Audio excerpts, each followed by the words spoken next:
Ladies and gentlemen, good day and welcome to the Saatvik Green Energy Limited Q1FY26 earnings conference call hosted by Motilal Oswal Financial Services Limited. As a reminder, all participant lines will remain in the listen-only mode, and there will be an opportunity for you to ask questions after the presentation concludes. Should you need assistance during this conference call, please signal the operator by pressing star, then zero on your touch-tone telephone. Please note that this conference is being recorded. I will now hand the conference over to Mr. Abhishek Nigam from Motilal Oswal Financial Services Limited for opening remarks. Thank you, and over to you, Abhishek. Yeah, thank you, Ryan. Hi everyone. Good morning. Thank you for joining Q1FY26 earnings conference call for Saatvik Green Energy Limited. From Saatvik Green Management, we have with us today Mr. Nilesh Garg, Chairman and MD, Mr. Manik Garg, Managing Director, Mr. Prashant Mathur, CEO, and Mr. Avani Jha, CFO. And now, without any further delay, I will hand over to Mr. Nilesh Garg for opening remarks. Over to you, sir. Yeah. Good morning, everyone. It is a real pleasure to welcome you all to Saatvik Green Energy Limited's maiden earnings call after a listing on the stock exchanges. On behalf of the entire Saatvik team, I would like to thank our shareholders, investors, and partners for the trust and confidence that you have placed in us. I hope you have had a chance to review our Q1 FY26 results and investor presentation, which are available on the exchanges and our website. Joining me today on the call are Mr. Manik Garg, our Managing Director, Mr. Prashant Mathur, our Chief Executive Officer, and Mr. Avani Jha, who is our Chief Financial Officer. Before I move ahead, I'd like to take a moment to talk about our recent IPO, a significant milestone in Saatvik Green Energy's journey. Our rupees 900 crore initial public offering received an encouraging response from the market with overall subscription of 6.93 times. We are truly grateful to all our investors and stakeholders for the trust they have placed in our vision and growth story. The proceeds from the IPO will primarily be used to fund our upcoming greenfield manufacturing project in Odisha. A portion of the funds will also be utilized to repay debt in one of our subsidiaries, further strengthening our balance sheet and enhancing financial flexibility. To share a brief overview of our company, Saatvik Green Energy today is among India's leading solar photovoltaic module manufacturers. We began operations back in 2016 with a modest 125 megawatt capacity, and since then have grown rapidly to reach about 3.8 gigawatt of installed capacity as of June 2025. We have added 1 gigawatt of capacity in Q2 FY26. Over this period, we have supplied more than 2.5 gigawatt of high-efficiency modules, a strong validation of our quality execution and customer trust. We operate across the renewable energy value chain, combining module manufacturing, EPC, and O&M services, which gives us a clear competitive advantage and helps us deliver end-to-end solar solutions. Coming to our products, our diverse portfolio includes advanced mono-PERC and TOPCon modules, available in both monofacial and bifacial configurations. These modules are designed for higher efficiency and are suited for residential, commercial, and large-scale utility projects. Talking about our manufacturing footprint, we currently operate 3 state-of-the-art module manufacturing facilities in Ambala, Haryana, spread over 724,000 square feet. This is one of the largest single-location setups in the country. It is equipped with fully automated production lines that ensure precision and consistency across all stages. To meet growing demand, we have added another 1 gigawatt capacity at Ambala, which should be operational henceforth, taking our total capacity to 4.8 gigawatt. Beyond this, we are expanding our capabilities further with a fully integrated cell and module manufacturing facility in Odisha, 4.8 gigawatt for cells and 4 gigawatt for modules, expected to be commissioned by Q3 FY27 and FY26 respectively. With our expanding manufacturing base, proven execution track record, and integrated business model, Saatvik Green Energy is well placed to capture these opportunities and play a meaningful role in advancing India's renewable energy transition. With this, I would like to request Mr. Avani Jha, CFO, Saatvik Green Energy, to take us through our financial highlights for the quarter.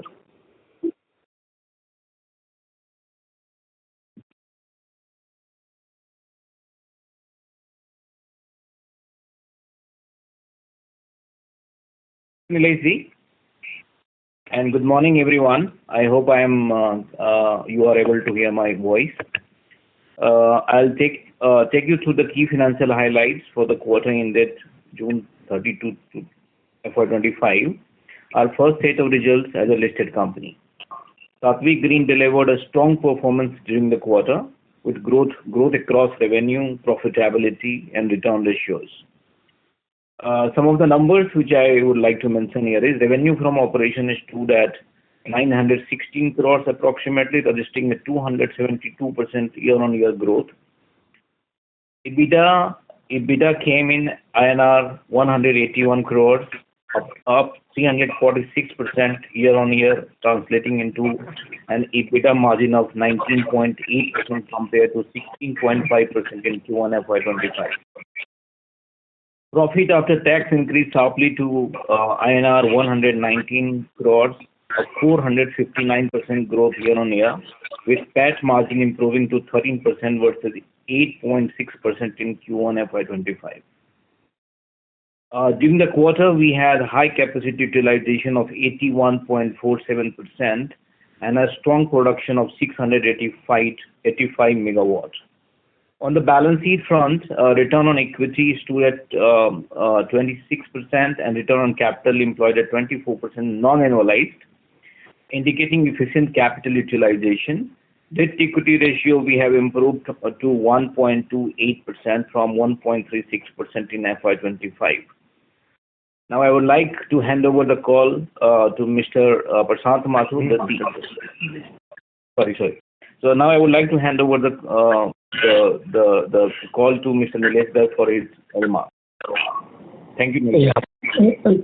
Thank you, Mr. Jha. Overall, the company continues to maintain a solid financial foundation while investing in future growth opportunities in module manufacturing and EPC.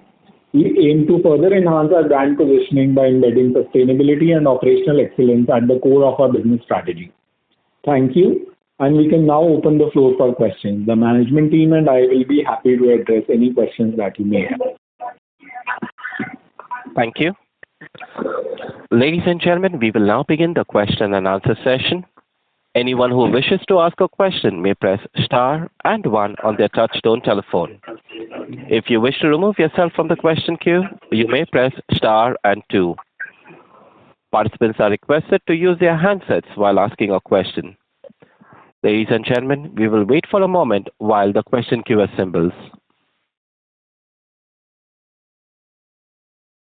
We take the first question from the line of Harsh, who is an individual investor. Please go ahead. Congratulations, sir, on the listing and spectacular Q1 numbers. My first question is regarding the order book visibility. As we continue to expand capacity, so how we are anticipating the demand from the industry, and what will be the pace of order inflow and execution going forward?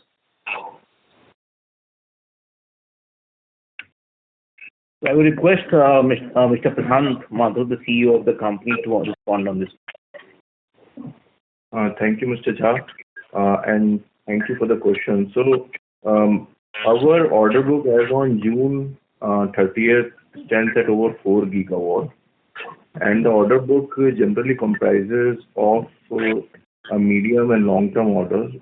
Apart from that, there are spot orders as well as retail distributor orders, which you receive, and these are in small quantities, but large number of these orders are there every month, and these get executed. So, which is also about 25 to 30% of our monthly sales.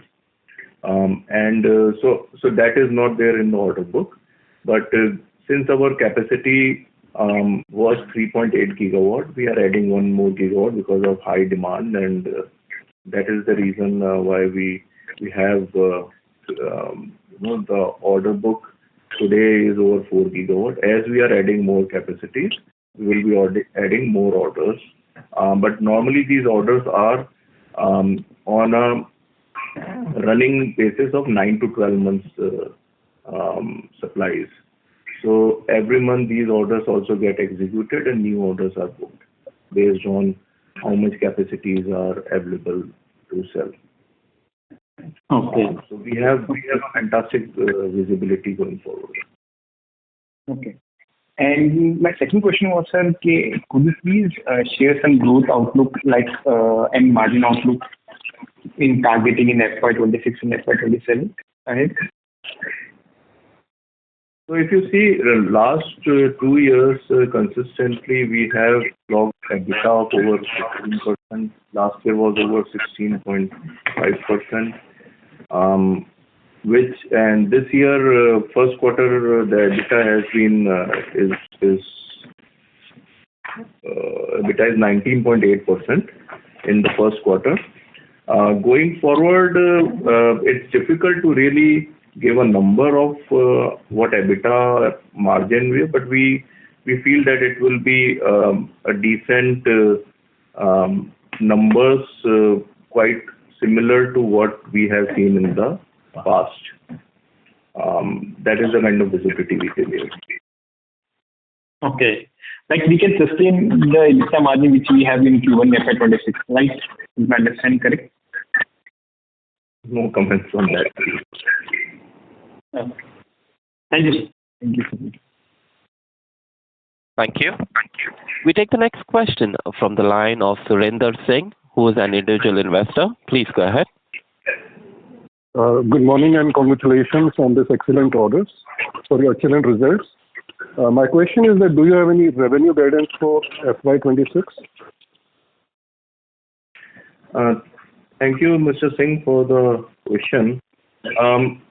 For the revenue guidelines, we cannot really give the guidance, but what we can say is that we have continuously focused on high capacity utilization, which is also reflecting in our results in the past as well as in the current year as well. And our capacity utilization has been over 80% consistently, and that means we have capacity utilization helps us to have better costs because then your overheads are distributed well in your costs. Capacity utilization also means that we have a strong order book and we have been good at executing our orders. So with the kind of capacity utilization which we have been targeting for and matching for last 2 years, and we feel that we should be able to have a high capacity utilization in this year as well, and that should reflect in our numbers. So if you see last year, our capacity available was about 1.7 gigawatt. This year, our capacity available will be close to about 3.6, 3.7 gigawatt. That is the best we can give the guidance. Thank you for the explanation. That makes sense. My second question would be that as you have planned for your capacities, do you also have plans to have the order books by financial year 26? If yes, then what is the number? And also if you can share what is the current order book at the end of month of September. We can give the order book at the end of June, which is 4 gigawatt plus. And as I said in my remarks earlier also, that our order book does not comprise of the spot orders and distributor orders, because these orders also are significant, but they come and go on a, rather not even monthly, weekly basis. You have those orders coming and going. So our order book reflects the capacities which we have. As we are adding capacities, so as along with the capacities, our order book will also, we will be filling that as we come close to commissioning of our Odisha plant as well. Okay, see, my concern is, do you anticipate that demand will slow down in 1 year's time because of overcapacity? So overcapacity, on the face of it, it may look like an overcapacity, but what we know is that lot of the capacity, firstly, if you see industry standard, the capacity utilization is not even 40%. So capacity on ALMM may look high, but actual capacity utilization is very low. That is one point. The other point is that there has been tectonic technology change that has happened in the last 1 year, and many old technologies like multi, mono, and mono PERC will become obsolete in the next 1 year, or mono and multi would, or they might be in ALMM because ALMM is for 3 years.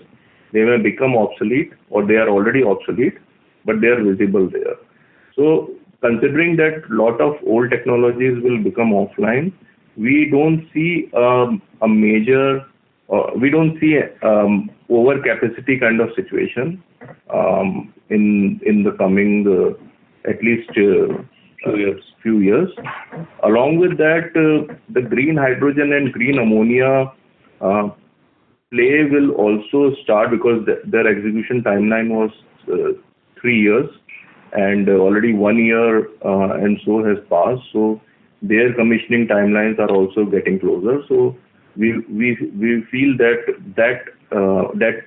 also will be powered from solar, and that additional volume will also start adding up in the coming period.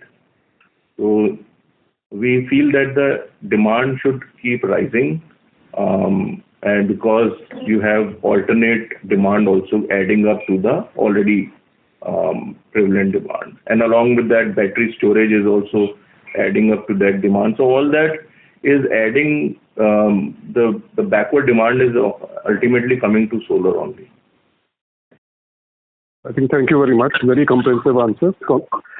My best wishes for the future. Thank you, sir. Thank you. Thank you. We take the next question from the line of Kunal Shah from DAM Capital Advisors Limited. Please go ahead. Yeah, hi sir. Congratulations on a good set of numbers. So firstly, wanted to understand the status of our solar cell line expansion in terms of exact timelines and capacity therein. And what would be the status for the equipment ordering, etc. over there? What was the second question, Kunal?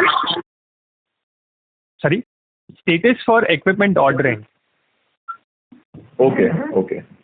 So our Odisha project is well on time. So the civil construction work is already going on. We should start our PEB erection very soon, probably by end of this month. And module and cell capacities should come around the same time, but module takes little less time to optimize and commercialize. So that should start giving revenue from April of 2026. But installation should happen in the last quarter of this financial year.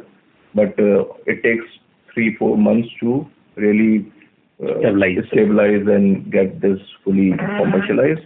So that's why we are saying April 26 is when it should start producing, and full production should take another 3 months. So second quarter onwards, we will get full production of that 4 gigawatt module.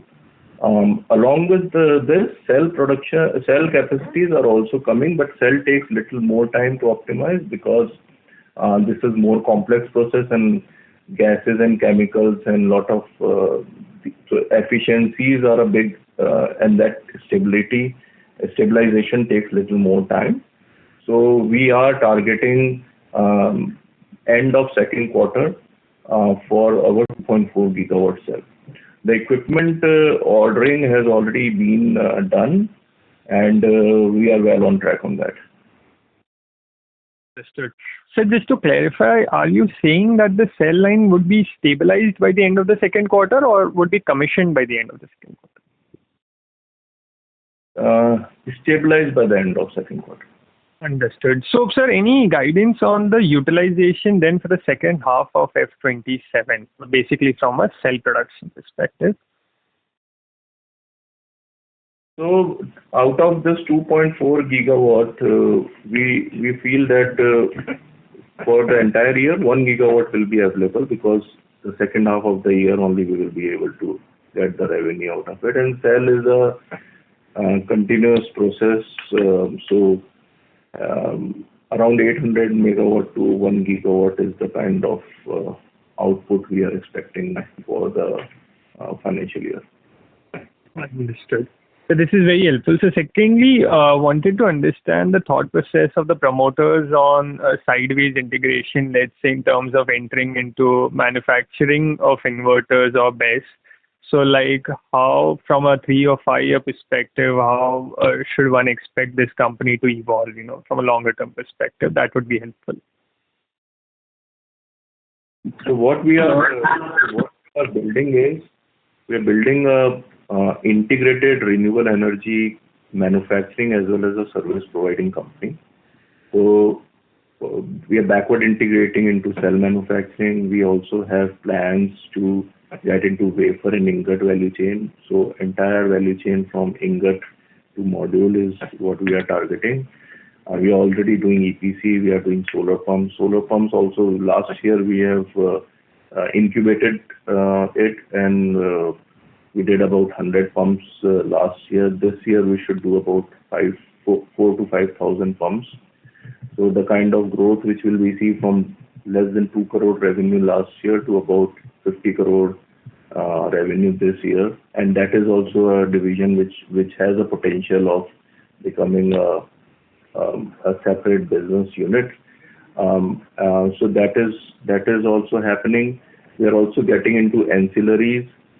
Yesterday we have launched our inverters, so we have forayed into our inverter business with residential as well as small commercial industrial inverters.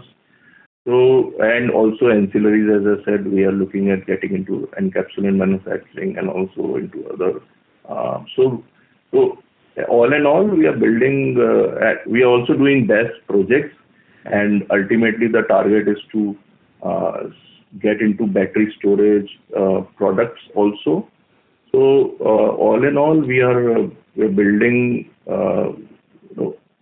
entire integrated forward, backward, and sideways energy company, renewable energy company especially. Understood. This is extremely helpful, sir. I'll fall back in that way. Thanks a lot. Thank you. Thank you. Thank you. We take the next question from the line of Deepak Podar from Sapphire Capital. Please go ahead. Yeah, I'm audible, sir. Yes, please go ahead. Yeah, thank you very much, sir, for this opportunity, and many congratulations for a great set of numbers. So just wanted to understand first up on the recently Ambala 1 gigawatt, what was the capex involved there?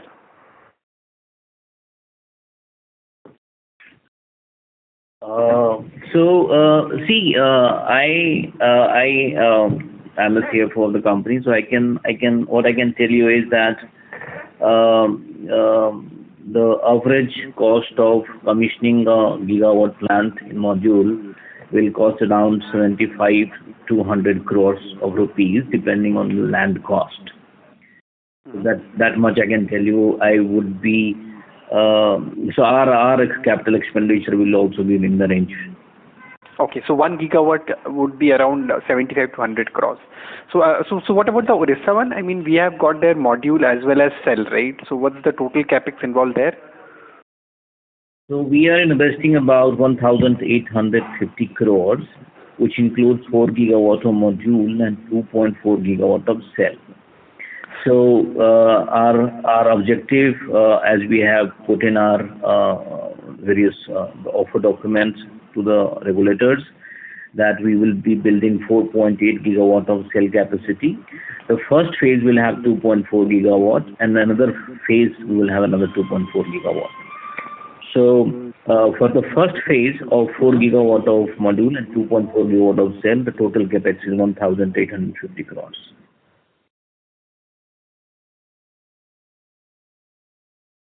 What of solar cell? Second phase of the capex. And individually, the module would be costing around 4 gigawatt, would be some 300-400 crores, right? As per your what the no, per gigawatt. So there it will be 550 crores. Okay. It will take kind of what I have given you earlier number is because we already have the base there. So it's a kind of brownfield expansion. Here in this location in Odisha, we said greenfield expansion. So the capex is a bit more because you have to create the infrastructure also. Understood. So 550 crores would be module and 1,300 crores would be 2.4 gigawatt solar cell, right? Correct.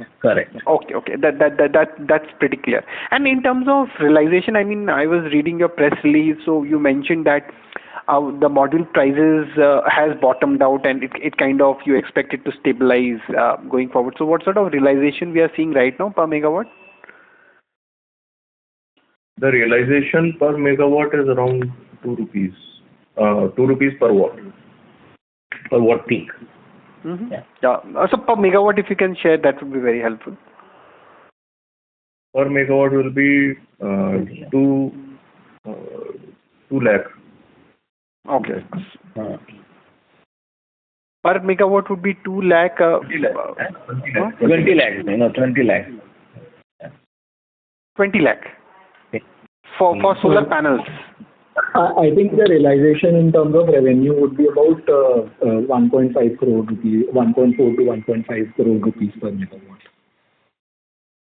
So it includes So it includes all your solar cell and etc. everything. Right? Yeah. Okay. Understood. And you mentioned right now about BESS plan. Can you elaborate more on what sort of capacity and capex that is involved there, and by when we are coming through with those BESS project? So what I meant was we are doing EPC project, which is a best standalone project.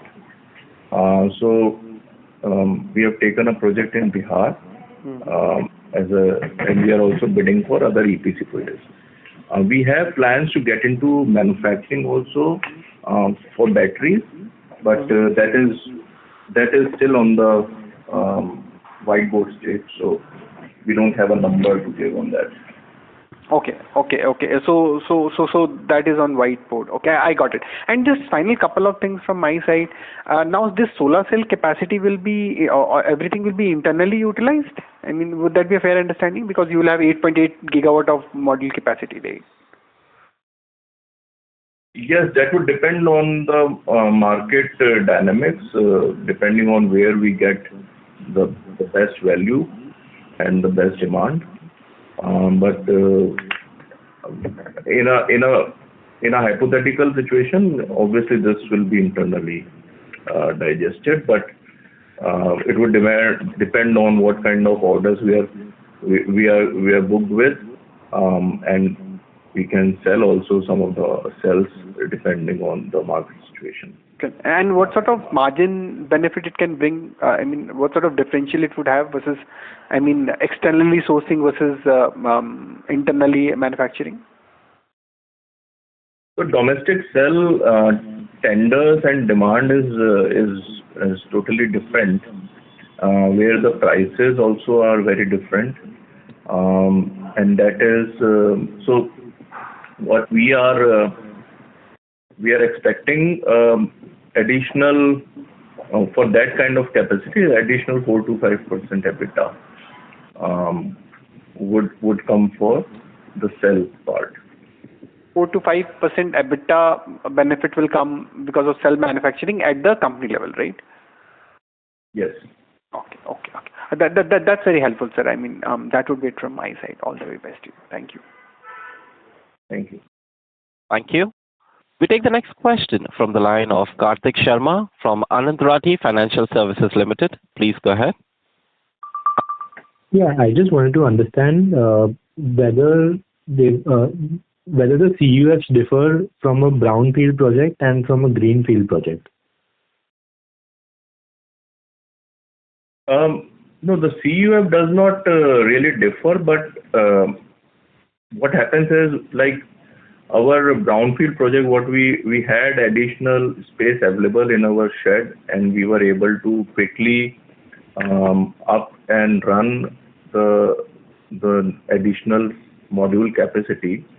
So the additional benefit is that you don't have much capex requirement because there's no land required, there's no building required. You have the infrastructure, utilities all available.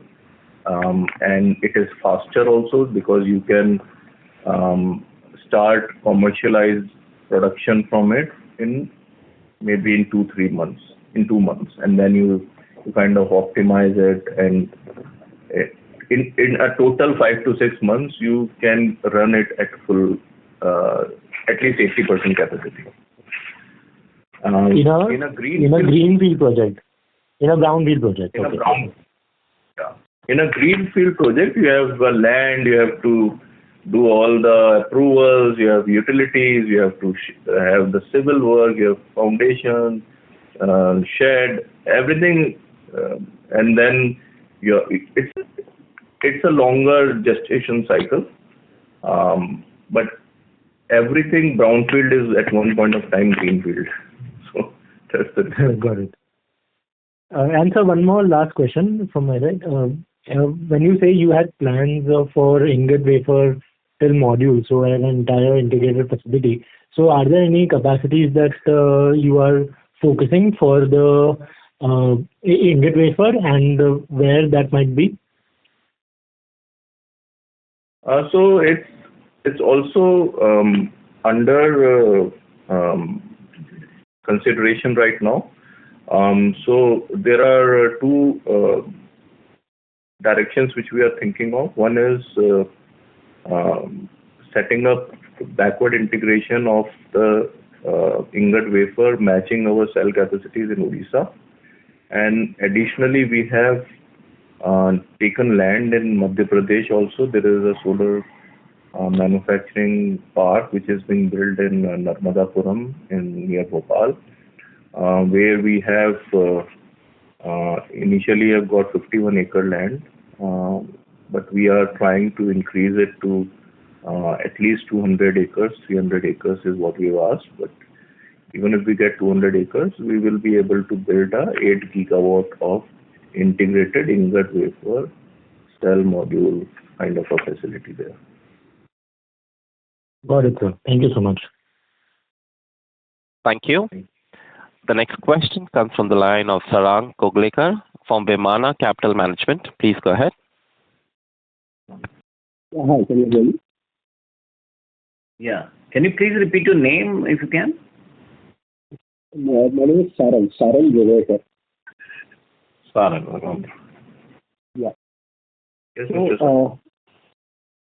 so, on the demand side, just wanted to understand, you said that the older technologies are getting obsolete. So the demand for mono PERC and monocrystalline, is it already it has already gone, or there are still segments where there is demand for these? Sorry, your voice is not clear, but I kind of understand your question. You are saying that, so what happens is it's like you have the iPhone 17 gets launched and then iPhone 16. Firstly, the demand also goes down, and then the price also kind of is down because of the lower demand. The same is happening for mono PERC as well as for the older technologies. So we still have projects which demand for 540, 550 watt panels, but the kind of margins you see in TOPCon versus the kind of margins you see in mono PERC, because ultimately even if the developer compromises on the wattage of the panel, they want to compensate for entire system cost, because when you have a 625 watt panel versus a 550 watt panel, you have higher system cost because the structure, inverter, cable, everything is additional, 10 to 15%. You have higher land requirement with a lesser wattage. So the margins are really tight, and so that is there on mono PERC. But also in TOPCon also you have generations, so like M10, M10R today, G12R. So in a year or so, the mono PERC or the mono is already obsolete. Mono PERC, and that the margins become very less. It shrinks, and it does not really become sustainable to hold on to those kind of margins, because the customer ultimately wants a higher efficient product. So that is what I mean. Understood. So whatever the new demand is coming, it is all coming mostly for TOPCon. Is that right? Yes. And also it is shifting towards G12R TOPCon. So G12R is in the same size module. Instead of 590, 595, you can get 625 watt. So the customer is so sensitive that they also want the highest efficiency even in TOPCon also. Understood. Also, on the FY27, now that ALCM is also coming in, you said that your facility cell capacity will come from September, and most of the players have faced delays in stabilization because of the complex process.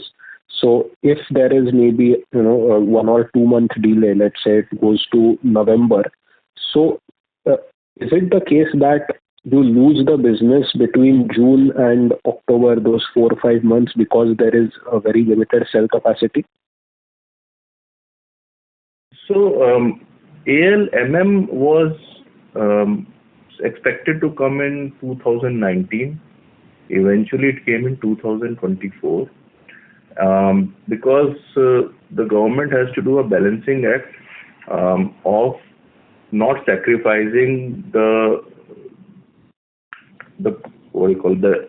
energy demand shifting from renewable to non-renewable. So they would want the installations to keep happening for the solar projects, and also in parallel want the ecosystem also getting built. So the balancing act is being done, wherein every quarter they ask us for the kind of module capacities we have, what is the utilization of our capacities, how much cell capacities we are putting in, what is the timeline, and based on that, the demand for domestic cell tenders are getting built up.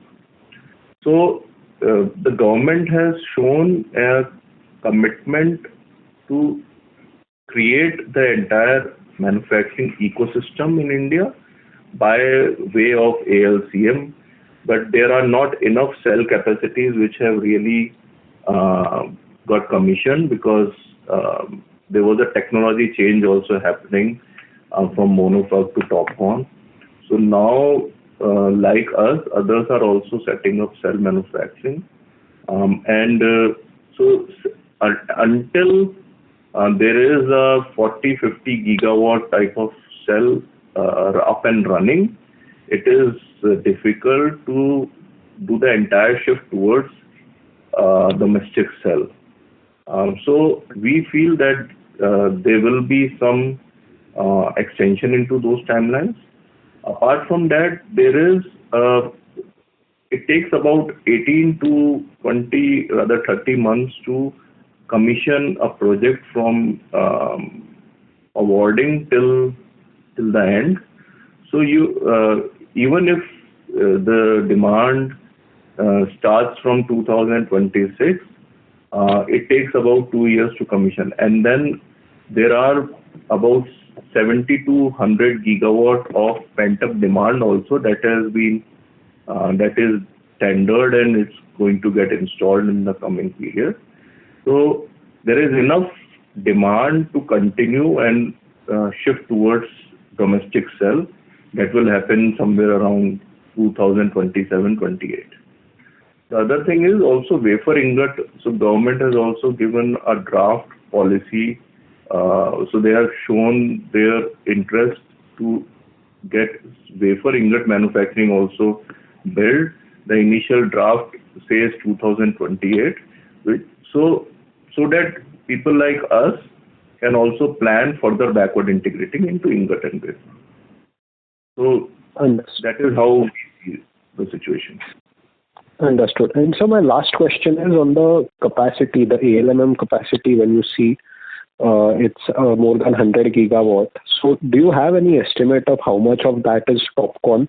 And secondly, you said 40% is the industry capacity utilization and yours is, I think, 80, you said. So what exactly are you doing? Because when I speak with the listed peers, everyone gives a number around 60%. So like, what is it that you are doing differently?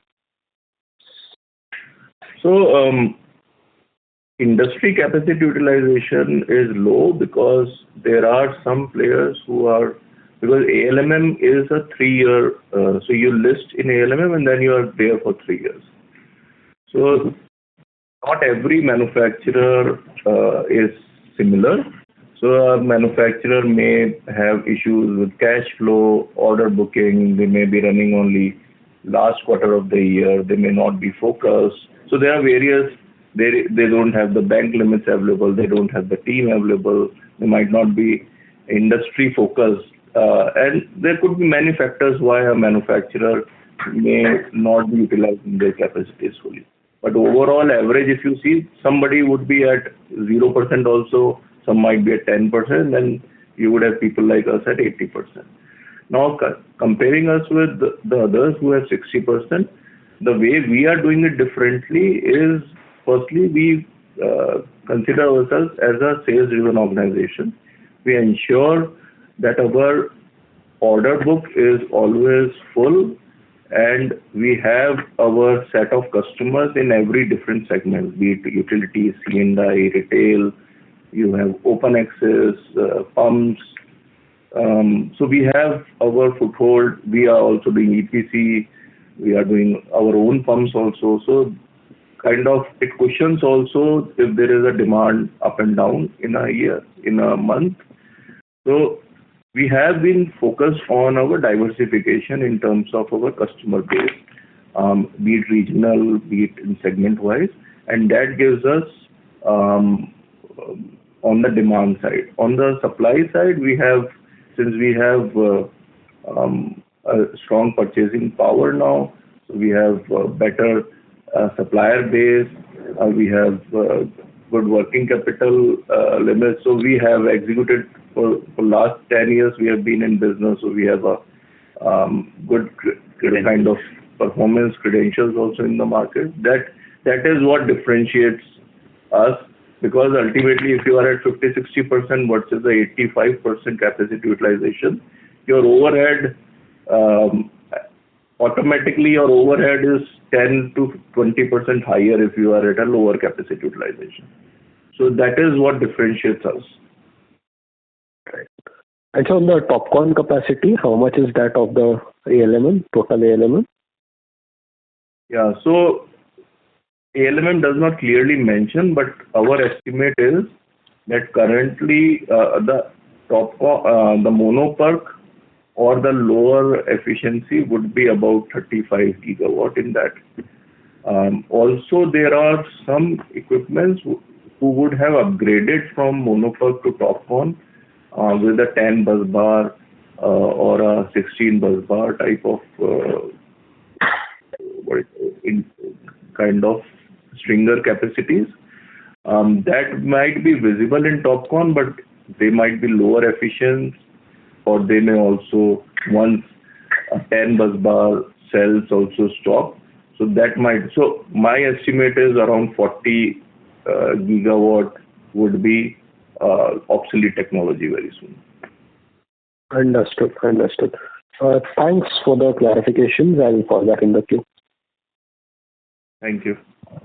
Thank you. The next question comes from the line of Chirag Jain from Spark Capital. Please go ahead. Hello. Am I audible? Yes, Chirag. Please go ahead. Yeah. So morning, sir, and congrats on good quarterly performance. My first question was, so I was trying to understand effective installed capacity of our total installed capacity. So based on disclosures, it appears that our effective operational capacity is currently below 50% of total installed capacity. So I was trying to understand what is the gap, like is it related to any operating hours or technical limitations? And additionally, if what do we expect, do we expect to maintain this same effective utilization capacity going forward? because then it would cap the top line growth and also elongate our execution timelines. Okay. So our capacities have gone by 2 gigawatt, and one was in January and the other was in March. So it takes few months to kind of optimize and get to a full optimum utilization level. So this year our available capacity effectively will be about 3.6 to 3.7 gigawatt. Our 1 gigawatt has recently got installed. We should start getting revenue for that in October, November, also Q3. Yeah, in the Q3. So our effective available capacity will end up being about 3.8 gigawatt. So we should be able to clock around 3.5 gigawatt kind of output in this year. Okay, understood. So there's no anything like operating hours or any technical limitation. Yeah. So my next question was on like the 4 gigawatt plant for cell manufacturing that we are planning, which would lead to outflow 1,300 crores. So how do we plan to fund that? Like I have read somewhere that management was planning to like fund it through internal accruals only, but I can see the working capital is like not managed properly. Like it's increasing year on year. So anything on that? So your first question was related to how we are going to fund the 2.4 gigawatt capacity of cell, right? Yeah. So see, if you so we are going to invest about 1,300 crores in two different financial years, in FY26 and FY27. In the ratio of maybe 60% this year and 40% next year. So to fund that 60%, we have secured the debt from the leading government bank, which will fund us 75% of the project cost, and 25% of the project will be funded through equity, and we have enough equity available in our balance sheet, and we are also generating profit. So those internal accruals will be more than sufficient to fund our cell production, cell capex. Okay, understood. And sir, about working capital, like how do we plan to manage it forward? So see, working capital has grown in the same proportion or of the growth in the business. However, we are putting a lot of focus on effective, making it more effective utilization and more effective availability of working capital through the better treasury management. And this is the kind of normally every company does on a routine basis, and we will follow the same. Okay. Thank you so much. Thank you. The next question comes from the line of Janam from Soltoro Investment. Please go ahead. Congratulations on getting listed. I wanted to ask, my first question is on building up on the previous participant. So you said 75% of the project cost would be through debt. So I'm assuming it would be from IREDA. What would be the debt rate? That's my first question. Sorry, I missed your question. What would be the rate of debt for that 75% of capex that you're looking at, of that 1,350 crores for the 2.4 gigawatt cell plant? So these interest rates are generally dependent on the index price. So it is linked to the MCLR rate with some margin. So roughly what would it be? It will be in the range of 8.929. Okay. And what is the peak level of debt that the company wants to, that the company is comfortable at? Currently, I think it's 1.28 times, right? So after this CapEx that we are going to do, and I'm assuming going forward as well for wafers, maybe that's a little out, but what's that comfortable level of debt that you want to ensure that beyond that the company doesn't go?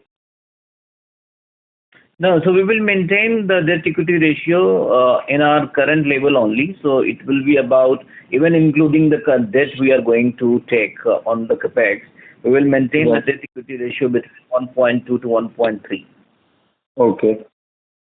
I also wanted to understand that in terms of your customers, if you could give a better idea, who are your customers, what would be your concentration, and in terms of mix, as you said, that ITP, CNI, and there would be also probably some system integrators within PM Kusum and PM Surya that you would be supplying to. So if you could give that mix, that would be great. So see, we have all the leading names in the as our customer. But I can tell you, so it won't be possible because we have about more than 500 customers. But I can tell you that we are selling into all across categories in utilities, retail, CNI, EPC, and export. So export we have very, very minimum percentage, but in utility, utility is the largest chunk of our sale.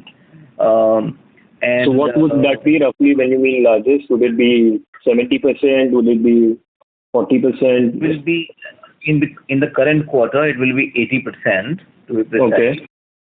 Okay. So that is a large area, and the retail is about 10%, CNI is about 8%, and the remaining one is EPC and export. So that is the bifurcation we give at this point of time. Got it. And yeah, so we also mentioned about PM Kusum and solar pumps being a big opportunity, and as a part of your sideward integration as well, you launched the solar inverters. So if you first could talk about how big is the PM Kusum opportunity and what gives you the confidence to scale up the business as a separate vertical, and what is the vision of the company when it comes to solar pumps? Where do you want to reach? If you could touch upon that. Yeah, so there are two segments in PM Kusum. One is the pump segment, and the other is the Kusum C and Kusum A, which is also kind of a utility, or you can call it a small C&I kind of a projects. Yeah. So we have a very decent market share in the Kusum component C as well as Kusum A, and especially in Rajasthan, Maharashtra, MP, we have significant market share in Rajasthan especially, and then you have PM Kusum B segment, which is solar pumps, where also we are selling modules to project developers here, and the other is we are also doing our own PM Kusum projects, PM Kusum B. So last year we incubated this, as I said earlier also, and initially we got a very small order of about 150 pumps, and last year we did only 2 crore kind of a business there, less than 2 crore actually. This year, and then we executed this in the first month or second month of this year, and then we have done another Maharashtra. Now we have got 1,500 pumps. We also got from NEDA, we have got it from Odisha, we have got from Madhya Pradesh. So this year we are targeting to do close to 4,000, 5,000 pumps, which will be around 50 to 80 crore kind of a revenue. But what happens is, it's like EPC, you have to build your credentials one after another. So initially you will get small, then you will get little bigger, and then in 3-4 years, then you become a large, becomes a large chunk of your business also. So you are fairly confident about the opportunity over there. Probably in 3-4 years you can scale it up. Is that a fair conclusion? This year our target is to do about 4,000-5,000 pumps. But next year our target is to do about 15,000 pumps, and then scale up on that. Got it. That is the kind of scalability we see in that business as well. Yeah, and in Suryaghar, what is the strategy with inverters? And are we also one of the players participating in PM Suryaghar? And between the two, which one do you find to be a bigger and better opportunity, Suryaghar and Kusum? Both are our very, very close to our heart, both the schemes.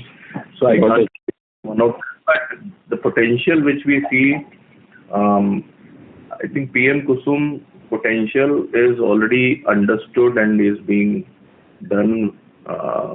I think it has much bigger scale also, because still India has about 50-60% of our economy is agricultural, and because there was always a stretch between the farmers not paying the electricity bill and all state governments trying to subsidize it. I think this PM Kusum scheme takes care of it, wherein they have a solar pump installed. Because they were not paying the bill, the grid was not giving them electricity. Ultimately, their agriculture output was getting affected. So now that has been addressed by PM Kusum scheme, wherein you have a pump which does not require electricity. Solar does it for them. So that has potential. Same goes with the PM Suryaghar Yojana. Initially, it was for 1 crore homes. What I understand is over 3 crores application have come. We feel the potential is much higher, the portal, but since the cell availability is very low, both schemes are getting affected now. But as more cell capacities get built up, these schemes will actually have a huge kind of upside potential in these. Understood. Now, on your cell plant, what I want to understand is, are you tying up with a Chinese vendor or a European vendor, and is it something that is turnkey? If you could throw some light upon that, and given how cell plant is complex, as you said. So, what is the timeline? I know you are on track, but if you could give typically what is the timeline in general, and are there any challenges that in your journey you faced at all while setting up the cell plant? Because also in Odisha, I have seen a couple of companies like probably, for example, Vari had its plants in Odisha, but I think it shifted its plant from Odisha to probably now Maharashtra and Gujarat. So any kind of challenges, whether it comes to cell, land, and the vendor that you are facing? And who is the vendor? So, firstly, on the vendor side, let me talk about that. Yes. So, there were two options. One is the European option with Chinese make, and the other is the Chinese option with Chinese make. So, the only difference is that the technology is either European or European with Chinese. So, ultimately, all equipments currently are getting made in China only. And even we had an option with Centrotherm also, but ultimately China is only the one who is making equipment. Otherwise, it's difficult to even compete. So we are getting our technology from SC China, and SC China has done similar projects for our peers also. So they have the learning curve, and for us, the speed of execution of the project is very important. So we have gone in with the partners who have delivered, like SC China has done it for our peers, large peers, and also Membrane India, who has done it for DI, ETP, ZLD for them. So we have gone in with people who have done it in Indian conditions. The other thing is, Odisha per se did not pose any problem, but what happened is, what we have done is, instead of taking a government land, we have taken a Tata Steel SEZ land in Gopalpur, Odisha. And the benefit is, maybe we paid a little higher on the land price, but it is very close to the Gopalpur port, so which is being taken by Adani, and they are developing it as a future deep sea port. It is also very close to Vizag as well as Paradip port, within 200 kilometer distance. So we get access to the port. In Tata Steel SEZ, it's a developed SEZ. We get a land there on the main spine road. We get electricity, water, which is very important, and future CTP access will also be given. There's a multi-utility corridor also that is being built. We are on Calcutta-Chennai highway, this Tata Steel SEZ. So what happens is, when you take a large chunk of land like Wari did, about 600 acres that took in Dai-Canal, the government gave them land and promises, but ultimately we are delivering, the electricity, water, and there was challenges because such a large chunk of land was in a very remote area, and they struggled to get the things done. So we learned lessons from that, and we took it in the SEZ. So that is how we have addressed a potential delay in our project by doing it. Thank you. Ladies and gentlemen, due to time constraint, we take that as the last question, and we conclude the question and answer session. I now hand the conference over to the management for their closing comments.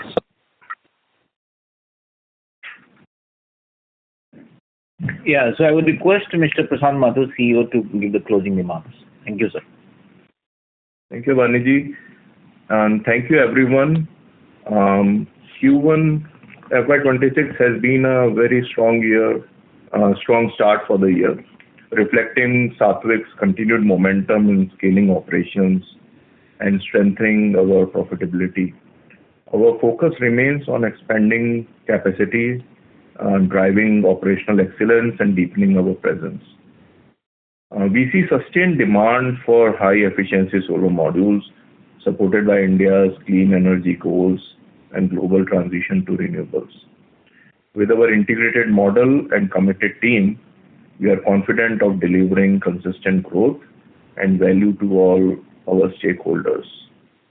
So thank you for your continuous trust and support. Thank you. On behalf of Motilal Oswal Financial Services Limited, that concludes this conference. Thank you for joining us, and you may now disconnect your lines.